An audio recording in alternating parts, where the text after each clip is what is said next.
سلام بچه‌ها، خوش اومدیم به این ویدیو. اومدیم این ویدیو بگیریم از استاد. البته اسم استاد نیم مهراب 13. بچه‌ها مرسی، ممنون. سلام بچه‌ها. که من میگم استاد دیسه یک کار ترپ و این سبک من اینا استاد بهم یاد داد. عزیزی استاد این قانونای میتینگ چه شکلیه؟ ببین، اولا که رپ یعنی اینکه بی قانون باشی، در مورد ضد قانون صحبت کنی. حالا اینکه میخوای میتینگی برگزار بشه قانونی توش نیستش که بگیم برای چه چیزی بر اساس چه قانونی به وجود اومده. در صورتی که میتینگ رپ یعنی حرفی برای گفتن هر رپری توی جمع رپی. حالا یه سری بتل میکنن، یه سری با هم دیگه یه فری استایل میرن، یه سری هم همینجوری عادی با هم دیگه میخونن و کاراشون رو با هم شیر میکنن. چه واسه که توی میتینگ‌ها یه سری با هم دیگه رفیق میشن و فیت میدن و بلا تا آخر دیگه. بعد دعوا تا پیش اومده؟ دعوا بله زیاد پیش میاد تو میتینگ. کلی دعواست دیگه. آره. کلا یه تیکه از آهنگ پرچمتون رو بخونید که قراره بیاد. بهش میگم که زود برو دنبال کن، الفاظ کشکی توی حرفای من نیست، دور پر پاچه است ولی دور من کشکی توی حرفای من نیست، دور پر پاچه است ولی دور من نیست. برو عجیب فاز تلقی واسه تخریب تو داری شخصی، دور نسلی که تو میشه تاثیر، فقط از ترس دلم خم بزنم بهت بشه تهدید. اینجوری میشه رو داستان. به چه آهنگ خفنی عزیزی. اون که حالا قرار شد چه کار کنیمش دیگه. حالا آهنگسازی هم که داریم. آره دیگه داریم پیش میریم جلو دیگه، ببینیم چیه. بی‌نهایت دیگه، هنر یعنی بی‌نهایت، اینفینیتی. مثل ساز همه چی، گیتار الکتریک، گیتار.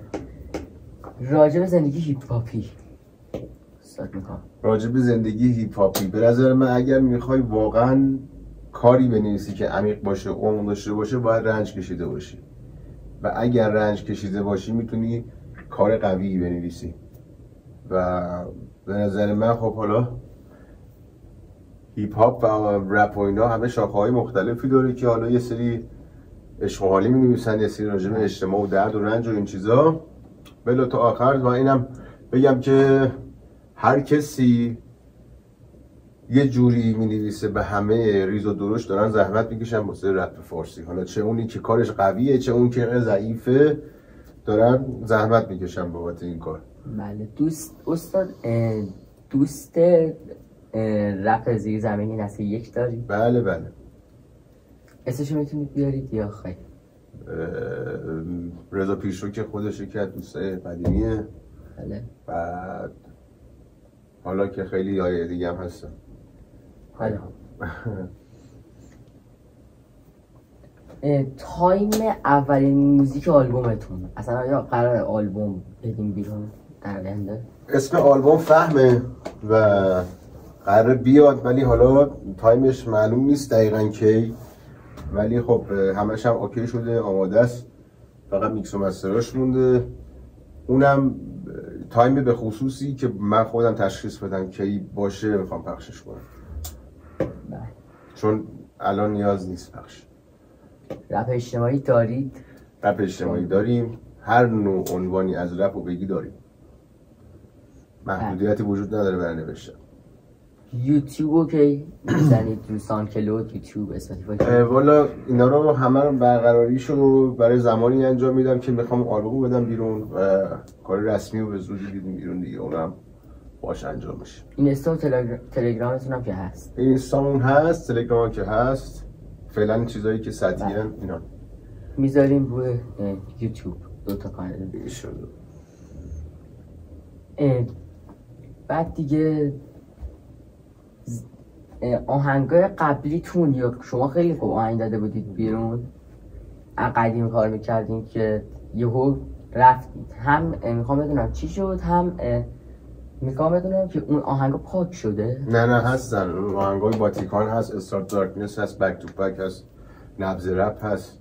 اینا رو 8 سال 9 سال پیش دادیم، چند تاشم 6-7 سال پیش بود دادیم و اساس داستانایی خب ما نتونستیم فعالیت کنیم و دوباره حالا شروع کردیم دوباره از اول استارت زدن. داستانایی که واسه بیشتر رپرها پیش میاد. آره دیگه، اکثر رپرها خب الان مثلا احتمال داره که مثلا بیش از حد پاتو از گیریم دراز کنی و بیان گیر بدن بهت نذارم فعالیت کنی. بذار میشه رپر این اتفاق افتاده که باید این کارو بکنه. رپ یعنی پاتو از گلیم دراز کن، بیشتر دراز کن. بله.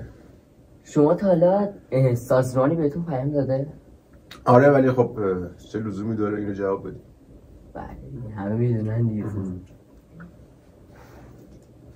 خب یکم در مورد کارهای جدید که قرار یوتیوب چجوری باشه، سبکت.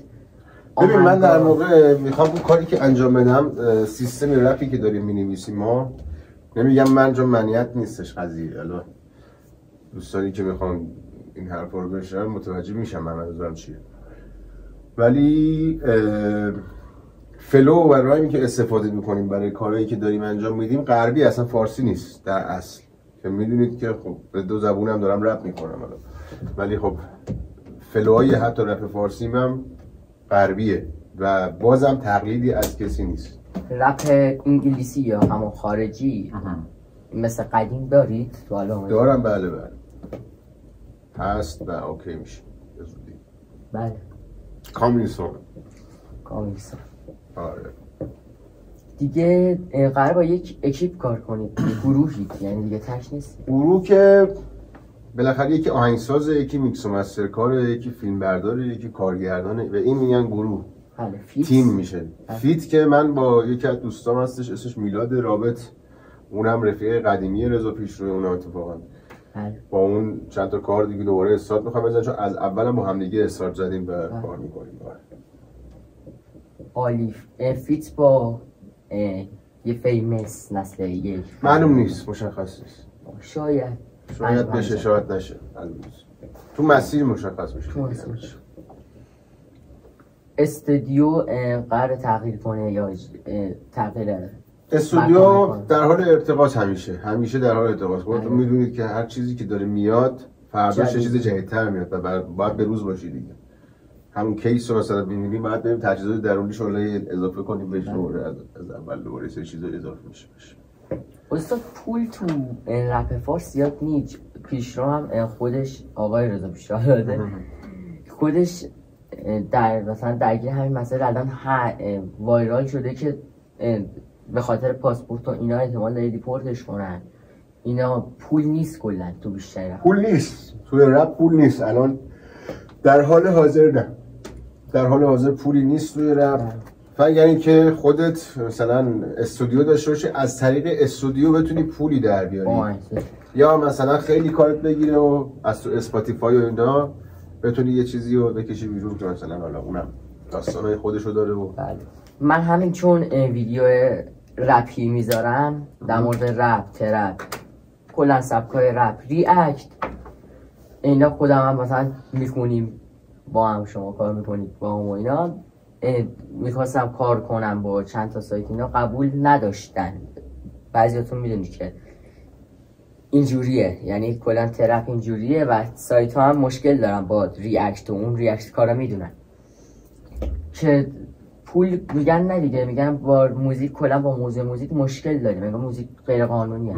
میگه پول نمیدیم مگر اینکه تو 3 تا کار بدون کار کنید، دوربین مخفی که اونم مزاحمت برای مردم دیگه. بله دیگه یه سری دوربین مخفی درست میکنن برای اینکه ویو بگیرن، اذیت میکنن مردم و اصلا شاید خوشش نیاد کسی.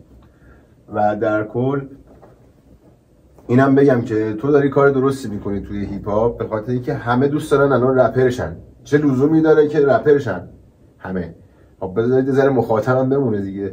بنابراین تو مثلا داری یه برنامه چیزی در مورد هیپ هاپ داری تحقیق میکنی، خب این یه محقق هیپ هاپی میشه، خیلی خوبه بابتش. یکی هستش لباسای هیپ هاپی میفروشه، درست میکنه، تنظیم میکنه. نمیدونم یکی هستش آخه بخش هیپ هاپ فقط خواننده و رپ و اینا نیست، شما هزاران شاخه داره، اسکیت بورد، نمیدونم این دوچرخه‌های بی ام ایکس و اینا همش به شاخه‌های هیپ هاپی بسته، خیابونیه. یعنی همه این چیزا میتونه شاخه از هیپ هاپ باشه، مثلا پارکور، اینا همش هیپ هاپیه در اصل. و توی ذهن مردم ایران بعد جا افتاده که یه سری‌ها، البته توهین نمی‌کنم اینو، یه سری‌ها فکر می‌کنن باید حتما خواننده باشن که بهشون بگن تو رپری مثلا یا مثلا هیپ هاپی نه، تو میتونی مخاطب خیلی خاص باشی و حرفه‌ای نظر بدی و انتقاد کنی برای اون کسی که حتی یه رپر حرفه‌ایه و از انتقاد تو استفاده کنه و بهترین نحوش رو اجرا کنه. اینو خواستم بهت بگم که تحسین برانگیز بود برام که تو الان داری این کارو میکنی بابت رپ. این خودش زحمت کشیدن اساسی پشت پرده است. دیگه گفتم تو ذهنم حالا رپو ترجیح میدم به پول و پلو یا خوب بود. مردم آخه رپ کلا دوست دارن بیشتر، همتون میدونید نصفشون واقعا رپ دوست دارن، نصفشون دوست ندارن، ولی شاید بیشتریا دوست داشته باشن تا اونایی که دوست ندارن. خب الان مثلا در 70 خودش خیلی ها هستن رپ دوست دارن، در 80 در 90 کلا جدید رپ دوست دارن که هم ممنوع همین سبک ترپ هیپ هاپ رپ فرق نداره، هم ممنوع همینه که نه مثلا من پول در میارم خودم از تو یوتیوب متاسفانه، هم نه ریاکترهای دیگه بعضیاشون در میارن، حالا چون آدماشون رو پیدا کردن خدا رو شکر و ایشالله همه ریاکترها پیدا کنند اونه که تو کارشون رپ آدماشون. آخه میدونی قضیه اینه که شما وقتی که رپ میخونی به نظر من، حالا میگم بازم من معنیت نیستیم، شخص بنده اینو میگم که لزومی نداره تو در مورد چیزی بخونی که اصلا نداری. یه سری گنگ میخونن که نیست، اصلا تو وجودشون همچین چیزی نیست و بازم توهین نمیکنم به خیلی از افرادی که دارن الان گنگ میخونن، اونم دارن زحمت میکشن. خب حالا یکی دوست داره تو مهمونی گوش کنه موزیک رپ، ولی یک سری هم دوست دارن تو تنهایی آگاهی بشنون. و به نظر من هدف از رپ گفتن به نظر من بیداریه، باید بیدار کنه آدما رو، در صورتی که ما خودمون خوابیم. حالا اونجوری نیستش بگیم ما آدمای متفاوت خاصی هستیم، ولی خب در مورد چیزی باید نوشت که نیست و کسی اعتقادی بهش نداره، مثل وجود، مثل فلسفه اگزیستانسیالیسم، مثل مکتبای متریالیسم. در مورد مکتبای فلسفی آدم بگی که اون ذهن باز بشه و بتونه تحقیق کنه، 4 تا کتاب بره بخونه طرف و تازه وقتی کتابو خون میفهمه که چیزی نمیدونه از این دنیا و تازه جهان هستی میبینه تو محقق شدی، تو رو وصل میکنه به کتابخونه یونیورس. یونیورس کجاست؟ جایی که نیست ولی هست و شما ارتقا پیدا میکنی از نظر ذهنی و به قول نیکولاس تسلا فرستنده یکیه، گیرنده هامون رو تنظیم کنیم. اینو درست کنی شما. مثلا موقعی که من میخوام شعر بنویسم اینجوری نیستش که بشینم فکر کنم بنویسم، زمان و تایمش رو خودش مشخص میکنه که من میام میشینم مینویسم. مثلا زور بزنی بنویسی فایده ای نداره، باید وصل بشی که یه دونه شعر دارم که میگه تو وقتی نشی وصل هر کاری کنی شبیش هست. بله اینو هنرمندای اصیل میفهمن دارم چی میگم. یعنی موضوع اینه که وقتی که شما میخواید خلاقیت به وجود بیارید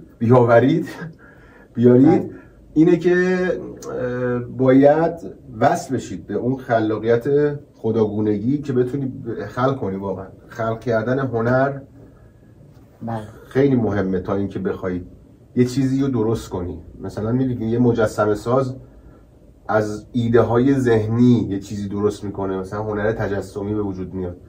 اینا همش ایده های خلاقیت درونیه و اون رو باید زنده کنی که مثلا نه که مثلا هر موقعی دوست داشتی بری مجسمه بسازی، نمیدونم بری نقاشی کنی، بری شعر بنویسی، بری هر کاری که هنری انجام بدی. به قول ژان پل سارتر هم که میگه هنر گرچه آب و نان نمیشه ولی شراب زندگی است. از پول، از هنر، اگر میخوای هنرمند اصیل باشی به فکر درآمدش نباشه. اصلا یه هنرمند اصیل دوست نداره آثارش رو بفروشه. من الان خیلی از نقاشی خفنی هستن که من میشناسمشون، یکیشون پسرعمه بابای خودم بوده که فوت کردن. نقاشی داره که میلیاردی ارزش داشتن ولی هیچ کدوم نفروخته، به خاطر اینکه به هنرش عشق داشته و اونو دوست داشته، دوست داشته بره برای یکی دیگه حتی با پول کلون. ببینی هنرمند اصیل هیچ وقت به فکر فروختن هنرش نیست. اینو عمیقا میگم. من بارها شده تکس میخواستم بفروشم، لنگ بودم، پول میخواستم، ولی به محض رسیدن به اون لحظه‌ای که میخوام این تکس رو بفروشم ناخودآگاه یا خودآگاه یه برنامه پیش اومده که من به اون پول رسیدم، دیگه صرف نظر از فروختن تکسم کردم. اگر خیلی راحت میشه تکس فروخت ولی خب دلش نمیاد آدم این کارو بکنه.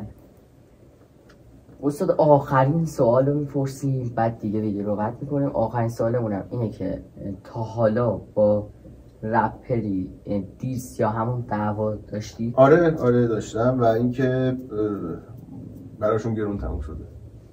عالی شد. بچه‌ها امیدوارم از این ویدیو خوشتون اومده باشه. پارت 2 هم داره. حالا اگه حمایت کنید این ویدیو رو حتما چنل منو سابسکرایب کنید، لایک شیر یادتون نره اون زنگوله بغلم بزنید. مرسی. خداحافظ بچه‌ها.